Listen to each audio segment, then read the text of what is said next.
times. Let's just say they understand when discretion is needed. And we, the Fatui, have always been glad to do business with friends who walk in the shadows. Walk in the shadows? It is an honor to meet you. I have heard tell of you from Mondstadt. Discretion? Shadows? Is Wangshan some kind of business involving dealing with people? Indeed. It is as you have guessed. The Wangsheng Funeral Parlor organizes burials. We ensure that those who pass on do so in peace. Huh? Did you think he was some sort of hired killer?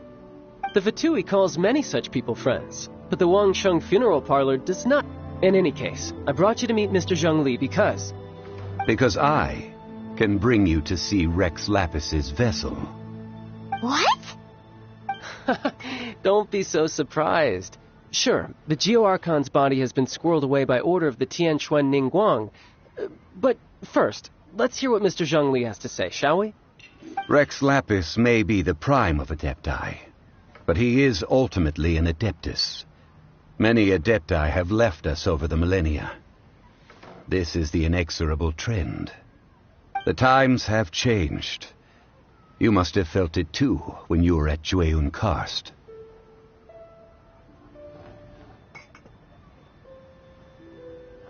As you have seen, the time of the Adepti is ending, and the time of mankind is slowly dawning. In years past, Liyue's tradition was that a huge memorial service be held to mark the passing of every Adeptus. But this time, the Qixing have made no attempt whatsoever to respect this tradition. It is sacrilege. Yeah, the killer hasn't even been caught yet. Deicide or not, the concern of the Wangsheng Funeral Parlor is this. When the ritual to receive this god is so kingly, it is all the more egregious for his final send-off to go unattended to. Traveler, Child has told me a lot about you. Since you have had dealings with the Animo Archon, could I ask you to help me prepare the Geo-Archon's last rites? A wise decision. The Tianquan Ningguang has forbidden anyone from accessing Rex Lapis's vessel, which of course you would need to access if you were to achieve your goal of meeting all of the 7. Precisely. Only by participating in the rite of parting will you be able to see the form of Rex Lapis again. If we are agreed, come with me. We will speak of the details as we walk. All right, my bridge building work here is done. Turned out well, didn't it?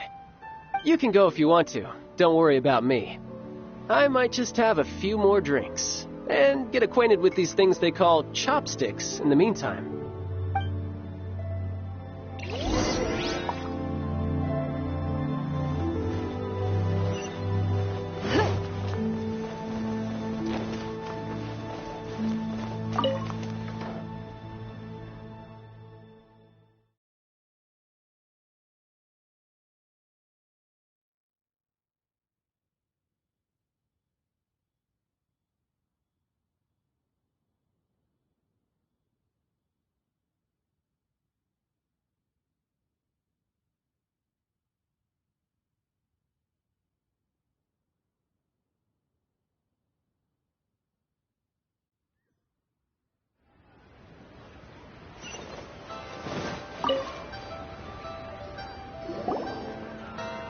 After having experienced the land of the absentee Archon, Traveler, how does it feel to know that our Archon and Adepti are here all around you in Liyue? Indeed, the weight of 3,700 years' worth of history runs deepest in the true divinity of Liyue. Organizing the rite of parting should prove to be an enlightening part of your travels. Liyue is the most prosperous of the 7 nations, defended by deities and ruled by the Qixing. As such, The diplomatic maneuverings of the Fatui have gained no purchase here. Ningguang of the Qixing has always been on her guard against the Fatui. That is in all likelihood why Child wants to make use of the Wangsheng funeral parlor's connections. Huh. What would Child get out of us doing the rite of parting anyway? I neither know nor do I. These are the advance funds that Child has provided. If you use them up, you can go to him to apply for any subsequent funding. Wow. Well then, let us be off. The first step in our preparations shall be to obtain some prize Noctilucous jade worthy of a deity.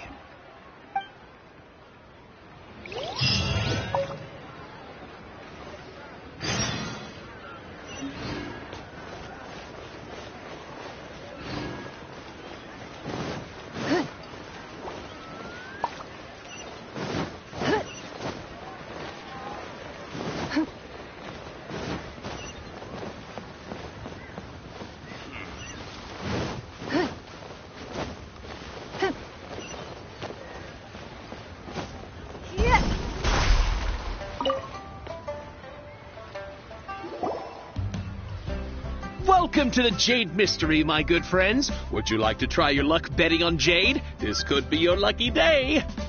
It's cheap and it's fun, and who knows, you just might strike it rich. Betting? No, we're here for...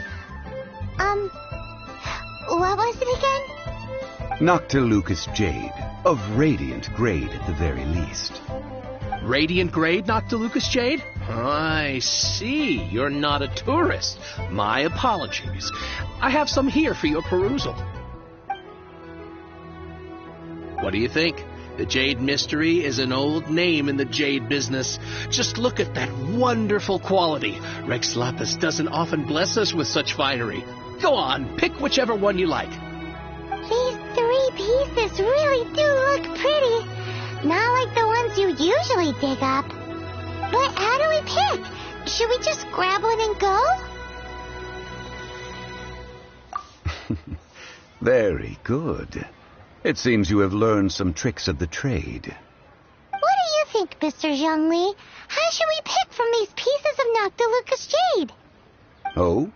You want me to decide? That is fine as well. If it were me, the answer would be simple. Oh? And that would be... I'll take them all, boss. Oh, you act with such panache, good sir. I always knew you were not a man of ordinary caliber. Oh, wait, boss! That one didn't count! We need to discuss it again! Hey! If we only need one for the ritual, aren't we wasting 3 times the Mora if we buy them all? Oh, Mora. It is as you say. I suppose I overlooked this particular aspect of the transaction. Huh? How do you not think about Mora when buying things? If one must always consider Mora before acting, then in all things one is bound by Mora. What? All Mora is currency, but not all currency is Mora. What? Is this how the rich live? Well, he knows a lot about big money, but not a lot about big savings. No need to waver. Even when I am constrained by Mora, I have ways of working around my limitations. Evaluating the quality of Noctilucous jade is indeed very tricky. As crude ore, there is little difference in texture, lustrousness, and internal pattern between good and bad jade. Only after the item made using Noctilucous jade has taken shape will you be able to see whether it is up to par or not. If you return to those crafty merchants to quibble, they will counter by saying that your crafting bench is to blame, or that your heat control was poor. Whoa! To think it's that easy to get cheated. But there is a way to truly evaluate this jade. and a true insider would know it. A fool sees the pointer and misses the moon. What does that mean? If you point at the moon with your finger, a wise man knows that you are pointing at the moon, while a fool will only see the finger. The patterns, the facade, these are all the finger. Noctilucous jade is a mystical stone used to light up the darkness, and so its brightness is the important thing. It is the moon. Noctilucous jade of excellent quality would have superior pyro-affinity. In other words, the bluer and brighter the luster of the ore under high temperature, the higher its quality. I have imparted the priceless secrets of the jade trade to you. Now, all that's left is to put it into practice. Priceless, huh? Boss, but can you let us burn them first? Burn them? You can't do that, my friends. If you were to do so, what would I have to sell?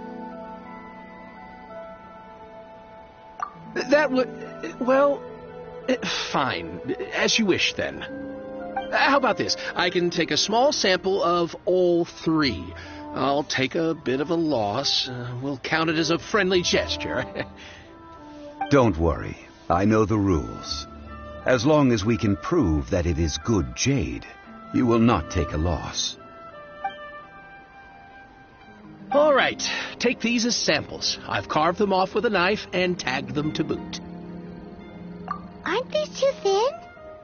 Even paper's thicker. No, even a bug's wings are thicker. These are almost see-through. Stingy? I've already been very generous. Any more and you may as well have my neck. But wouldn't something this thin go poof if we held it to the fire? It can't be helped. Trying to deprive a merchant of his profits would be like forcing a ravenous wolf to vomit up the food in its stomach. Nonetheless, under the right conditions, these thin slices will serve. What sort of conditions? While we add the high temperatures using pyro, we can use hydro to reinforce it from within. This way, the samples will not disintegrate immediately. Oh, sir, to think you were this learned. Thank you for your understanding. Strictly speaking, asking for samples when we have not yet agreed to purchase the goods is unfair. Trade in Liyue must be based upon fairness. Well, guess we just need to find a place to try this out. Oh, Paimon remembers we once saw this big pot down at the Dada Upa Gorge in the camp of the Hilly Churls from the Meaty tribe. It's real sturdy and should be able to take the elemental reactions. Now, let's pack those samples up and make a move.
It has been a long time since I last set foot in the Nation of Wind. A friend of mine from Mondstadt would always bring a few bottles of locally brewed dandelion wine whenever he came to visit me in Liyue. It must be said that the famed liquor of the land of pastorals is far better than Sumeru's frigid snake wine. That's the pot! It looks like the hilly trolls are still using it. It's a bit impolite, but we gotta cut the line. Windblade! What?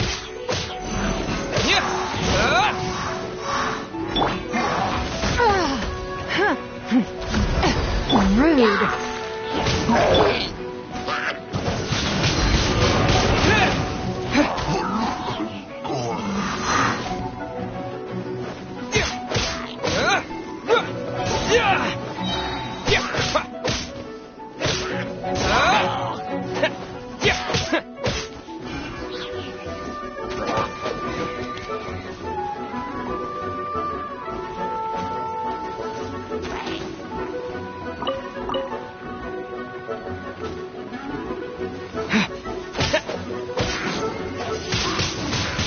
Windblade!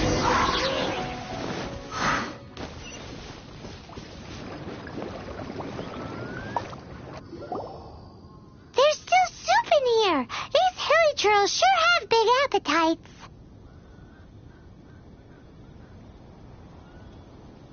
This soup looks like it could be used as our hydro-elemental protection. Let's fire it up and begin our experiment. We're ready to go. Paimon will help remember which one of the three is which. Use pyro to keep making the pot hotter until we get the results we need. Mr. Zhongli said that the shinier and bluer the ore gets, the better it is. So, pay close attention.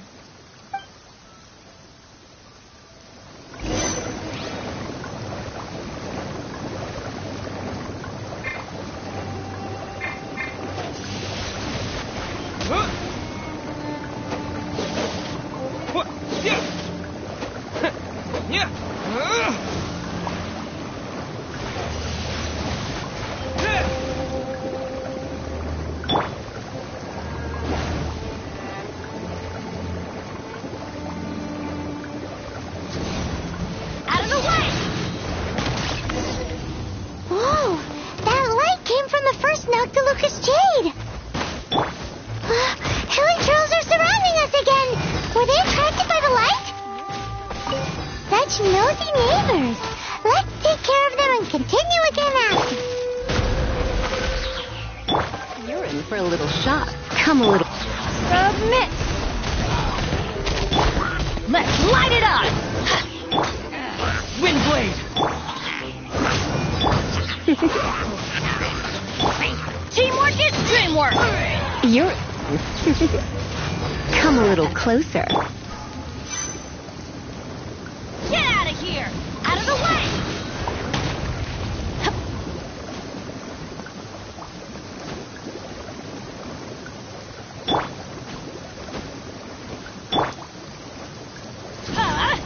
Take cover! That light came from the second Noctilucous Jade, didn't it? More hilly trolls! They don't give up, do they? Looks like they're mad that we ruined their food!